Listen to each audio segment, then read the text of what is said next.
نہ دیکھ لیں۔ إِنَّا أَرْسَلْنَاكَ بِالْحَقِّ بَشِيرًا وَنَذِيرًا وَلَا تُسْأَلُ عَنْ أَصْحَابِ الْجَحِيمِ۔ بے شک ہم نے آپ کو اے نبی حق کے ساتھ خوشخبری دینے اور ڈراوا دینے والا بنا کر بھیجا ہے، جہنمیوں کے بارے میں آپ سے سوال نہیں ہوگا۔ سامعین، اب اس آیت کی تفسیر سماعت کیجیے۔ رسول اللہ صلی اللہ علیہ وسلم کا کام نصیحت کرنا ہے۔ حدیث میں ہے خوشخبری جنت کی اور ڈراوا جہنم سے۔ لا تسأل کی دوسری قراءت ما تسأل بھی ہے، اور ابن مسعود رضی اللہ عنہ کی قراءت لن تسأل بھی ہے، یعنی آپ سے کفار کی بابت سوال نہیں کیا جائے گا، جیسے فرمایا فإنما عليك البلاغ وعلينا الحساب، یعنی اے نبی آپ پر صرف اللہ کا پیغام لوگوں تک پہنچا دینا ہے، حساب تو ہمارے ذمے ہے۔ اور فرمایا فذکر انما انت مذکر لست علیہم بمسیطر، اے نبی آپ نصیحت کرتے رہیے، آپ تو صرف نصیحت کرنے والے ہیں، ان پر داروغہ نہیں۔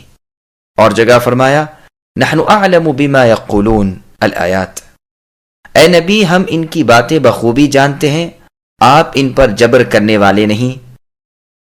آپ قرآن کی نصیحتیں انہیں سنا دیجئے جو قیامت سے ڈرتے ہوں۔ اسی مضمون کی اور بھی بہت سی آیات ہیں۔ ایک قراءت اس کی ولا تسأل بھی ہے، یعنی ان جہنمیوں کے بارے میں اے نبی صلی اللہ علیہ وسلم مجھ سے کچھ نہ پوچھیے۔ قرطبی کہتے ہیں کہ مطلب یہ ہے کہ جہنمیوں کا حال اتنا بد اور برا ہے کہ آپ کچھ نہ پوچھیے۔ رسول اللہ صلی اللہ علیہ وسلم کے والدین کا تذکرہ۔ قرطبی نے تذکرے میں ایک روایت نقل کی ہے کہ رسول اللہ کے والدین زندہ کیے گئے اور ایمان لے آئے، لیکن یہ روایت سخت ضعیف ہے۔ اور صحیح مسلم میں جو حدیث ہے جس میں رسول اللہ نے کسی کے سوال پر فرمایا کہ میرا باپ اور تیرا باپ آگ میں ہیں، اس کا جواب بھی وہاں ہے۔ لیکن یاد رہے کہ رسول اللہ کے ماں باپ کے زندہ ہونے کی روایت کتب صحاح ستہ وغیرہ میں نہیں، اور اس کی اسناد ضعیف ہیں، واللہ اعلم۔ ابن جریر کی ایک مرسل حدیث میں ہے کہ رسول اللہ نے ایک دن پوچھا کہ میرے ماں باپ کہاں ہیں، اس پر یہ آیت نازل ہوئی۔ ابن جریر رحمہ اللہ نے اس کی تردید کی ہے اور فرمایا ہے کہ یہ محال ہے کہ رسول اللہ صلی اللہ علیہ وسلم اپنے ماں باپ کے بارے میں شک کریں۔ پہلی ہی قرأت ٹھیک ہے، لیکن ہمیں امام حمام پر تعجب آتا ہے کہ انہوں نے اسے محال کیسے کہہ دیا۔ ممکن ہے یہ واقعہ اس وقت کا ہو جب رسول اللہ اپنے ماں باپ کے لیے استغفار کرتے تھے اور انجام معلوم نہ تھا۔ پھر جب ان دونوں کی حالت معلوم ہو گئی کہ وہ آگ میں ہیں تو رسول اللہ اس سے ہٹ گئے اور بیزاری ظاہر فرمائی اور صاف بتا دیا کہ وہ دونوں یعنی آپ کے ماں باپ جہنمی ہیں، جیسے کہ صحیح حدیث سے ثابت ہو چکا ہے۔ اس کی اور بھی بہت سی مثالیں ہیں۔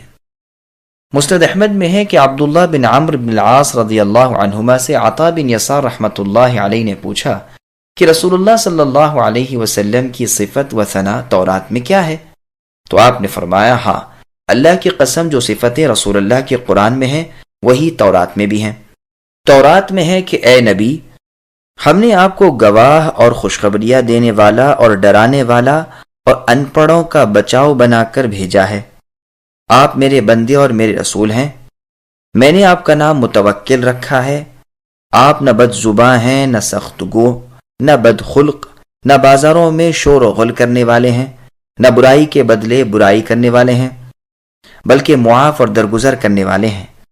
اللہ تعالیٰ انہیں دنیا سے نہ اٹھائیں گے جب تک کہ ٹیڑھے دین کو ان کی وجہ سے بالکل ٹھیک اور درست نہ کر دیں، اور لوگ لا الہ الا اللہ کا اقرار نہ کر لیں، اور ان کی اندھی آنکھیں کھل نہ جائیں اور ان کے بہرے کان سننے نہ لگ جائیں، اور ان کے زنگ آلودہ دل صاف نہ ہو جائیں۔ بخاری کی کتاب البیوع میں بھی یہ حدیث ہے اور کتاب التفسیر میں بھی۔ ابن مردویہ میں اس روایت کے بعد ہے عطا رحمہ اللہ کہتے ہیں کہ میں نے پھر جا کر کعب الاحبار رحمہ اللہ سے یہی سوال کیا تو انہوں نے بھی یہی جواب دیا۔